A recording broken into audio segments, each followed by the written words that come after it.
Our next speaker will be Angela Robertson.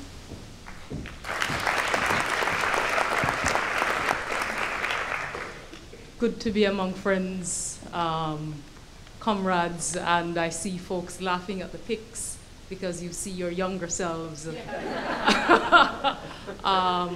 But the fierceness of the resistance against our rights remain, though we might be aging. I think we just get much more passionate about defending why we're all here. I came here as a teenager from the Caribbean in 1981 and came to early awareness about the Morgentaler Clinic by reading Michele Landsberg's column in 1983 about the arsonists setting fire to the Toronto Women's Bookstore in their attempt to destroy the Morgentaler Clinic. The bookstore was the place that I went to read, and as I said before to others, not buy, but to read the book, Our Bodies, Ourselves. That radical publication about women's health, which included information about abortion and choice. Michele, your column about how this arson, this public act of violence against the clinic touched our private lives and made us suffer such a loss, struck my young mind, a mind already consumed with confronting racism, with confronting the indignities that low-income wage workers were facing in this city. After reading your column, I made a personal commitment to work for women's right to abortion services, because this fire had taken away my safe reading place and a safe space for women seeking abortion services. I came out, the first of many comings out. I came out then as a Black feminist and set off to join my first feminist collective, the Toronto Black Women's Collective.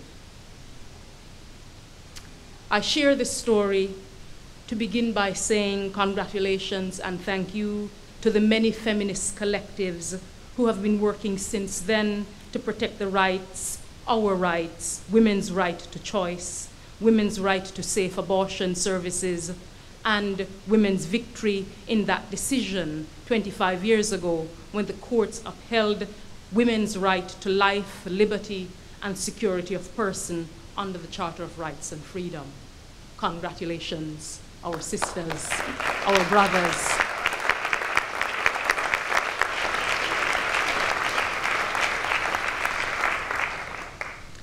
I work at Women's College Hospital, an organization which advocates for choice and access to the full range of reproductive services women may require. We decried in 2010 the federal government for their decision at the G8 summit when they declared that they would not include abortion in their maternal and child policy for the developing countries. We decry today the administration's continuing position as stated by Conservative Party candidate Brad Trost when he told a group that International Planned Parenthood Federation was denied Canadian funding because it supports abortion. In the face of the win we are here to celebrate, this current federal government's action and statements are direct threats against this victory. In fact, it is what many of us call abortion, anti-abortion by stealth. This government incremental undermining of the Supreme Court's decision puts abortion rights at risk for women in Canada and denies those rights for women in the global South. Harper has responded by stating that a conservative government will never endorse anti-abortion legislation while he is in power. We ask, if these rights are worth preserving for women in this country, are they not then equally worth supporting for other women around the world?